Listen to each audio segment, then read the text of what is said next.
ఒళ్ళంతా టాటూలు వేసుకుని చూద్దాం రండి. పూర్తి వివరాలకు చదవండి రేపటి సాక్షి దినపత్రిక. వైఎస్ఆర్ కాంగ్రెస్ పార్టీ జిల్లా అధ్యక్షులుగా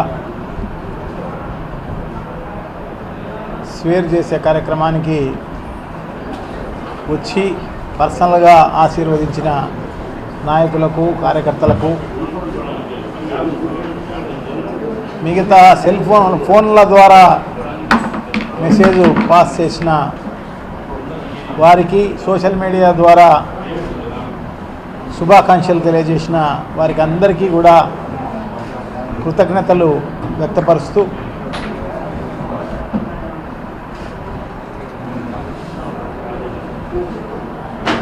ఇప్పుడు రాష్ట్రంలో కొత్తగా గ్రామ సభలు జరుపుతూ ఉన్నట్టు, అదేదో వినూత్నంగా జరుపుతా అన్నట్టు సోషల్ మీడియాలోనూ వివిధ మీడియాల ద్వారా ఏదో పెద్ద ఎత్తున గొప్పలు చెప్పుకునే కార్యక్రమం ఈ కూటమి ప్రభుత్వం చేస్తున్న పరిస్థితి మనందరికీ తెలుస్తోంది. ఈ గ్రామ సభలు అనేది ఇప్పుడు కొత్తగా పెట్టింది ఏం కాదు. ఎప్పటి నుంచో గ్రామ సభలు జరిగే ఆనవాయితీ ఉంది. ఆ సంవత్సరానికి సంబంధించి మైక్రో లెవెల్లో ఆ గ్రామానికి సంబంధించిన పనులను గుర్తించి ప్రభుత్వ దృష్టికి తీసుకుపోయే కార్యక్రమం చేసే దాంట్లో భాగంగానే గ్రామ సభలు అనేది ఎప్పటి నుంచో జరుగుతున్నాయి. ఇప్పుడల్లా కొత్తగా జరిగింది ఏంటంటే దాదాపు 95% స్థానిక సంస్థలన్నీ రాష్ట్ర వ్యాపితంగా వైఎస్ఆర్ కాంగ్రెస్ పార్టీ ఆధ్వర్యంలో నడుస్తున్న పరిస్థితి మనందరికీ తెలిసిన విషయమే. అన్ని స్థానిక సంస్థలు కైవసం చేసుకున్న పరిస్థితి గతంలో వైఎస్ఆర్ కాంగ్రెస్ పార్టీకి ఉంది కాబట్టి వాళ్ళ ఆధ్వర్యంలో జరగాలి. అంటే సర్పంచ్ ఆధ్వర్యంలో గ్రామ సభలు, ఎంపీటీసీ అయితేనేమి, జెడ్పీటీసీ అయితేనేమి, మిగతా వాళ్ళు పాల్గొనే కార్యక్రమం జరుగుతూ ఉన్నది గతంలో. ఇప్పుడు అడిషనల్గా వచ్చింది ఏంటంటే తెలుగుదేశం పార్టీ నాయకులు వాళ్ళకి ఏ పదవి లేకపోయినా, ఏ పదవి లేదు వాళ్ళకు, పచ్చకండువాలు వేసుకొని గ్రామ సభలో ప్రముఖ పాత్ర వహించే కార్యక్రమం చేస్తున్న పరిస్థితి రాష్ట్ర వ్యాపితంగా ఉన్న పరిస్థితి. ఇంతకు తప్ప నుంచి మార్పు ఏమీ లేదు, కొత్తగా వచ్చిన కథ ఏమీ లేదు. ఈ ప్రభుత్వం వచ్చి దాదాపు 3.5 నెలలు కావస్తోంది. ఈ 3.5 నెలల్లో ఈ ప్రభుత్వం చేసింది ఏంటంటే 13,000 కోట్ల రూపాయల అప్పులు చేసింది. రేపు మంగళవారం ఇంకొక 2,500 కోట్ల రూపాయలు అప్పులు చేసే కార్యక్రమం జరుగుతోంది. అంటే ప్రతి మంగళవారం లోన్ రైజింగ్ డే అన్నట్టు జరుగుతున్న పరిస్థితి మనందరికీ తెలిసిన విషయమే. అప్పులు చేసి వాళ్ళ ఇచ్చిందల్లా ఏంది అంటే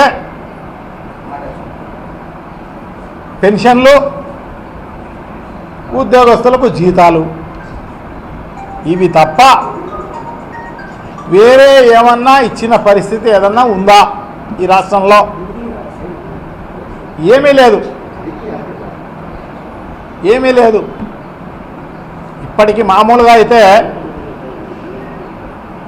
ముఖ్యమంత్రిగా జగన్మోహన్ రెడ్డి గారు ఉంటే విద్యా కానుక వాళ్లకు పిల్లలకు వచ్చిండు, విద్యా దీవెన పిల్లలకు వచ్చిండు. అమ్మఒడి అనేది జూన్లో వచ్చిండు. ఇదే కాకోకుండా రైతు భరోసా ఖరీఫ్ కూడా వస్తోంది. రైతు భరోసా అనేది ప్రజలకు వచ్చి ఉండిండు. సో ఇదే కాకుండా మత్స్యకార వారికి వచ్చేదైతేనేమి మిగతా ఇవన్నీ కూడా వచ్చి ఉండు. సో ఇప్పుడు అవన్నీ రాక ప్రజలందరూ లబోదిబోమని చెప్పేసేసి అప్పుల కోసం తిరుగుతున్నారు ప్రజలందరూ కూడా. ఏ ఊరిలో చూసినా కూడా 10,000, 20,000, 30,000 అప్పులు చేసే కార్యక్రమం చేస్తున్నారు. 2 రూపాయల వడ్డీకి, 3 రూపాయల వడ్డీకి, 10 రూపాయల వడ్డీకి. సో అటువంటి పరిస్థితి ఉంది. ఎందుకు ఈ చంద్రబాబుని తెచ్చుకున్నాము, ఈ కూటమి ప్రభుత్వం తెచ్చుకున్నాము అని చెప్పేసి అందరూ ప్రాయశ్చిత్తం పొందే కార్యక్రమం జరుగుతోంది అన్నమాట. సో ఇది జరుగుతున్న పరిస్థితి. ఇది కాక తెలుగుదేశం పార్టీ ఏమిచ్చింది అంటే, తెలుగుదేశం పార్టీ అయితేనేమి, జనసేన పార్టీ అయితేనేమి వాళ్ళు నాయకులు కొట్టుకునే కార్యక్రమం. ఇంకేదైనా బ్యాలెన్స్ ఏదన్నా ఉంటే వైఎస్ఆర్ కాంగ్రెస్ పార్టీకి సపోర్ట్ చేసిన నాయకులకు ప్రజలను ఇబ్బందులు చేసే కార్యక్రమం, వాళ్ళపైన దౌర్జన్యాలు చేసే కార్యక్రమం, వాళ్ళను అరెస్ట్ చేసే కార్యక్రమం అంతా కూడా జరుగుతున్న పరిస్థితి మనందరికీ తెలిసిన విషయమే. చాలా దారుణం. సో ఇది చేస్తున్నారు తప్ప ఇంకా వేరే ఏం లేదన్నమాట. వేరే ఏమీ ఈ ప్రభుత్వం చేసిన పరిస్థితే లేదు. ఎక్కడైనా వీఐపీలు ఏదైనా పాల్గొని ఉంటే ఈ గ్రామ సభలకు అంతో ఇంతమంది వస్తున్నారేమో తప్ప మిగతా గ్రామ సభలన్నీ కూడా నామకే వాస్తేగా జరిగిన పరిస్థితి మనందరికీ తెలిసిన విషయమే. అంతెందుకు మొన్న కోడూరుకు, మైసూరు వారిపల్లెకు పవన్ కళ్యాణ్ అనే ఆయన వచ్చినాడు, కన్సర్న్డ్ మినిస్టర్. ఆ కన్సర్న్డ్ మినిస్టరు పెట్టిన గ్రామ సభకు అంత ఇంత జనం వచ్చినారు తప్ప ఆ పక్కనే రాఘవరాజపురం అయితేనేమి, ఆ పక్కనే జరిగిన ఇంకొక ఊరిలో జరిగిన గ్రామ సభ, కోడూరు నియోజకవర్గం గురించే చెప్తున్నా. ఆ కోడూరు నియోజకవర్గంలో 3 చోట్ల గ్రామ సభ జరిగింది. 3 చోట్లలో ఒక చోట పవన్ కళ్యాణ్ అనే ఆయన పాల్గొన్నాడు. మిగతా 2 చోట్ల 20 మంది కూడా పాల్గొన్న పరిస్థితి లేదు. నేను కావాలంటే ఫోటోలు కూడా ఇస్తా.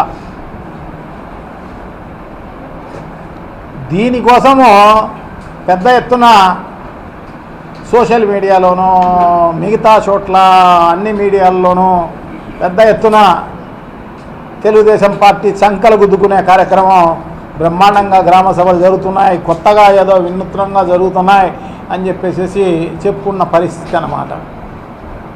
ఇది కూడా మార్చి 28వ తారీఖు సెంట్రల్ గవర్నమెంటు మన స్టేట్ గవర్నమెంట్లకు ఈ 16th ఫైనాన్స్ ఇచ్చే పరిస్థితి ఆనవాయితీ. అది 16th ఫైనాన్స్కు సంబంధించి అది కూడా డైరెక్ట్గా గ్రామ పంచాయతీల అకౌంట్లలోనూ, జిల్లా పరిషత్ అకౌంట్లోనూ, మండలంలో అకౌంట్లలోనూ, అర్బన్లోనూ, మున్సిపాలిటీలు అయితేనేమి, కార్పొరేషన్లు అయితేనేమి అన్ని చోట్లకు వేసే ఆనవాయితీ మార్చి 28వ తారీఖు గతంలో ఉండినది. అటువంటిది ఎలక్షన్ కోడ్ వల్ల సెంట్రల్ గవర్నమెంట్ వేయలేని పరిస్థితి.